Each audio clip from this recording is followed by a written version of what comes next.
तादाद 40,000 के करीब है। पिछले कई वर्षों से आंदोलन कर रहे हैं कि स्थायी नीति इनके लिए बनाई जाए। देखिए, पिछले सरकार की जानकारी दे तो जयराम सरकार ने एक मॉडल जरूर तैयार किया था ताकि इनके लिए स्थायी पॉलिसी बनाई जा सके, लेकिन फिर सिरे ये पॉलिसी नहीं चढ़ पाई। फिर अब नई सरकार आई है, इससे उम्मीद लगाकर बैठे हैं, लेकिन नई सरकार में कुछ एक मामले सामने आ रहे हैं जहां कुछ अधिकारियों पर यह आरोप एनएचएम के आउटसोर्स कर्मचारियों ने लगाया है कि उन्हें नौकरी से बाहर का रास्ता दिखाया गया, वो भी महज इस बात के लिए क्योंकि उन्होंने घरेलू सेवाएं देने से इनकार कर दिया था।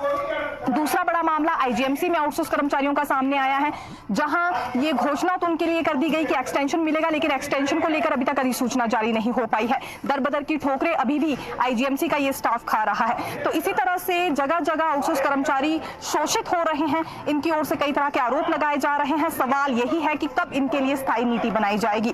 फिलहाल आज से इन्होंने नई रणनीति तैयार करना शुरू किया है। इस वक्त हमारे साथ मौजूद हैं कुछ एक आउटसोर्स महासंघ के प्रतिनिधि। सर, किस तरह की रणनीति है, जानकारी दीजिए। जी मैम, ये आज हिमाचल प्रदेश आउटसोर्स यूनियन का राज्य सम्मेलन हम कर रहे हैं।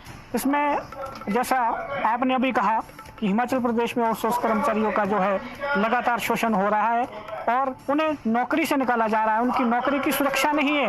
आपने ठीक कहा, कोविड काल के जो लोग हैं उनके लिए कहा तो गया कि 3 महीने की एक्सटेंशन है, परंतु अभी धरातल में उसकी कोई नोटिफिकेशन नहीं आई है। उन्हें अभी भी जो है क्या कहते हैं, उनकी पूरी तरह सेवाएं नहीं ली जा रही है। तो ये इस तरह की समस्याएं जो हिमाचल प्रदेश आउटसोर्स कर्मचारी का जो एक शोषण है उसके खिलाफ आप लगातार हम पिछले कई वर्षों से जो है सरकार से जो है तो गुहार लगा रहे हैं, सरकार के पास जा रहे हैं, उनसे बिल्कुल इसके मामले में विनती कर रहे हैं कि आउटसोर्स के लिए नीति बनाई जाए। पिछली सरकार ने भी बिल्कुल एक कैबिनेट से दूसरी से तीसरी कैबिनेट में कहा कि आपके लिए कुछ कर रहे हैं, नीति बना रहे हैं, एक कमेटी गठित की, परंतु वो सिरे नहीं चढ़ी, कुछ भी इसमें सामने निकल नहीं पाया है। और इस सरकार से भी जो ये अभी प्रदेश में हिमाचल प्रदेश में सरकार है, इससे भी हम मांग करते हैं, हिमाचल प्रदेश का आउटसोर्स कर्मचारी मांग करता है हिमाचल के आउटसोर्स कर्मचारियों के लिए स्थायी नीति का निर्माण किया जाए, उन्हें नियमित किया जाए। और आज जो एक न्यूनतम वेतन हिमाचल प्रदेश में जो दिया जा रहा है वो नाम मात्र है, इसलिए बढ़ती हुई महंगाई में उससे गुजारा करना बड़ा मुश्किल है। और मैं ये भी मांग करता हूँ कि 7वें वेतन आयोग ने जो 26,000 एक न्यूनतम वेतन की सिफारिश के लिए जो कहा है वो 26,000 न्यूनतम वेतन हिमाचल प्रदेश में भी लागू किया जाए। और साथ ही साथ सुप्रीम कोर्ट ने जो एक जजमेंट दी कि समान काम का समान वेतन मिलना चाहिए, उसके भी हम मांग करते हैं कि वो भी यहाँ पे जो है लागू किया जाए। और कर्मचारी ये डिमांड्स तो आप पहले भी रख रहे थे, कुछ आपके पुराने प्रतिनिधि भी थे, हालांकि कुछ नए चेहरे अभी हमें प्रतिनिधियों में नजर आ रहे हैं। क्या सरकार से मुलाकात की या फिर सीधे रणनीति बनाने आए हैं? नहीं जी मैम, बिल्कुल सरकार से भी मुलाकात की और दोबारा भी यहाँ से जो एक चर्चा करके निकलेगा, सरकार से मुलाकात करेंगे और यहाँ से फिर सरकार से बातचीत करेंगे। और सरकार के बात करने के बावजूद हम निवेदन करना चाहते हैं बार बार कि कोई ठोस नीति का निर्माण किया जाएगा। आने वाले समय में अगर फिर भी जो है सरकार इसमें जो है दखल अंदाजी नहीं करती है, कोई नीति का निर्माण नहीं किया जाता है, कर्मचारियों के भविष्य को सुरक्षित नहीं किया जाता है, तो जरूर इसमें जो है आगे की रणनीति आंदोलन की तरफ तय की जाएगी। हाल ही में एनएचएम आउटसोर्स कर्मचारियों का एक मामला सामने आया है, इन 3 कर्मचारियों के लिए आप किस तरह से आवाज उठाएंगे, क्योंकि हाल ही में मामला सामने आया है, रणनीति की आपने शुरुआत की है, तो शुरुआत असल में कहां से करने वाले हैं? जी मैम, बिल्कुल हमने भी मीडिया के माध्यम से, आपके माध्यम से, और उसमें देखा कि वहाँ सेक्रेटरीट में जो है आउटसोर्स कर्मचारियों के शोषण का मामला सामने आया है। इसके लिए भी हम इस सम्मेलन में जो है चर्चा करेंगे, उन कर्मचारियों के लिए जो उनका शोषण हो रहा है, और इसी तरह से कई जगह पे आउटसोर्स कर्मचारियों का शोषण हो रहा है, उसके लिए भी जो है हम यहाँ पे चर्चा करेंगे। और उनके लिए भी जरूर एक जो है एक निर्णायक जो एक लड़ाई है उसके लिए अग्रसर होंगे। अच्छा, पूर्व सरकार में एक और मामला देखने में आया था, जब मॉडल तैयार किया जा रहा था आउटसोर्स कर्मचारियों के लिए, तो महासंघ के कुछ प्रतिनिधि सामने आए थे, उन्होंने सुझाव दिए थे। अब जाहिर सी बात है आप डिमांड रखेंगे फिर से स्थायी नीति के लिए, आपसे फिर सुझाव मांगे जाएंगे। ये किस तरह की पॉलिसी आप चाह रहे हैं, थोड़ा सा बताएंगे? इसमें क्राइटेरिया क्या रहना चाहिए, किस तरह के प्रावधान होने चाहिए आउटसोर्स के लिए? एक तो सबसे बड़ी हमारी तो मांग ये है कि उसमें नियमित तौर पर इसमें जो है एक आउटसोर्स कर्मचारियों को भी पक्का करना चाहिए।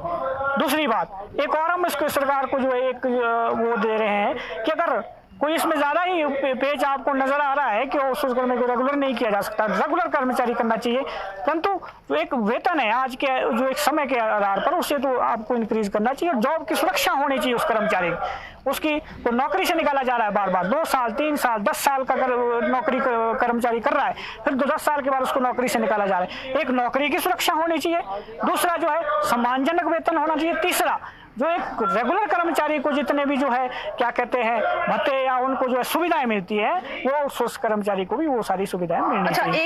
एक और अंतिम सवाल करना चाहूंगी, क्योंकि कुछ वर्गों की ओर से ये कहा जा रहा है, विशेष तौर से वो बेरोजगार युवा जो कमीशन के लिए फाइट कर रहे हैं, कि ये बैकडोर एंट्रीज हैं, आउटसोर्स कर्मचारियों को अब आने वाले समय में नहीं रखा जाना चाहिए। ये डिमांड रख रहे हैं, जितनी बार आंदोलन होता है सचिवालय के बाहर वो घेराव करते हैं, ये डिमांड जरूर रखते हैं, आउटसोर्स का जिक्र वहां जरूर होता है। देखिए, मैं कहना चाहूँगा कि आउटसोर्स कर्मचारी जो है अगर विभागों में काम करने के लिए आया है तो अपनी मर्जी से काम करने के लिए नहीं आया है। सरकार ने जब उनको नौकरियां अलाउंस की, आउटसोर्स नौकरी भी अलाउंस की, तो आउटसोर्स कर्मचारी सरकार की तरफ से ही काम करने के लिए आया है और 15 साल 20 साल की आउटसोर्स का जो कर्मचारी वो सेवाएं उस विभाग को दे चुका है और 20 साल की सेवाएं देने के बावजूद अगर उस कर्मचारी को उस विभाग से निकाला जाता है तो उसने तो सारा जीवन उस विभाग को दे दिया है। तो ये तो कोई भी एक जो है ये नहीं बनता है। बेरोजगार महासंघ से मैं कहना चाहूँगा, ठीक है आप अपनी लड़ाई लड़िए, नौकरी की लड़ाई है वो आप सरकार से लड़ें, परंतु जो 40,000 के आसपास एक जो रोजगार में एक युवा लगा है हिमाचल प्रदेश का, वो भी युवा है और युवा को उनको रोजगार मिला है, तो उनके रोजगार में जो है आपको इस तरह की बात नहीं करनी चाहिए। आपका हक अपना ठीक है, परंतु आउटसोर्स कर्मचारी जो है अपनी मांगों को लेकर अपने चरणबद्ध तरीके से आगे बढ़ रहा है। अच्छा, इस अधिवेशन के बाद पहला कदम क्या रहेगा? जी बिल्कुल, इसके बाद जो है हम एक यहाँ से डिमांड चार्टर बनाएंगे और अगर उसमें जो है डिमांड हमारी होगी वो हम सरकार को सौंपेंगे। उस पर हमारा क्या रिस्पॉन्स आता है टाइम बाउंड करेंगे, कितने समय में हमारा जो है समस्याओं का समाधान किया जाए और आने वाले समय में अगर वो समस्याओं का समाधान नहीं होता तो निश्चित तौर पर एक जो है निर्णायक आंदोलन की ओर। क्योंकि कांग्रेस ने सत्ता में आने से पहले ये भी वायदा किया था कि आउटसोर्स को रेगुलर किया जाएगा। फिलहाल सचिवालय में कोई हलचल हमें इसे लेकर नजर नहीं आ रही है, क्या याद करवाएंगे सरकार को उनका किया गया वायदा? बिल्कुल जी बिल्कुल, उनको याद करवाया जाएगा और कहा जाएगा कि आपने जो है इलेक्शन से पहले एक आउटसोर्स कर्मचारी से जो है वादा किया था कि आपको नियमित किया जाएगा प्रदेश के अंदर, और उसी वायदे के अनुसार एक आउटसोर्स कर्मचारी ने भी जो है सरकार का साथ देकर उनको सत्ता में भी लाने के लिए बहुत बड़ी भागीदारी दी है और आने वाले समय में हम भी ये मांग करेंगे कि आप उन वादों को पूरा करें और उन वादों को याद दिलाया जाए और वो पूरा करने की उनसे मांग की जाएगी। ठीक है सर, बहुत बहुत शुक्रिया हमसे बात करने के लिए। देखिए, सत्ता में आने से पहले वायदे बहुत किए गए थे, लेकिन हलचल काफी कम वायदों को लेकर हमें नजर आ रही है इस दौरान सचिवालय में। अब आउटसोर्स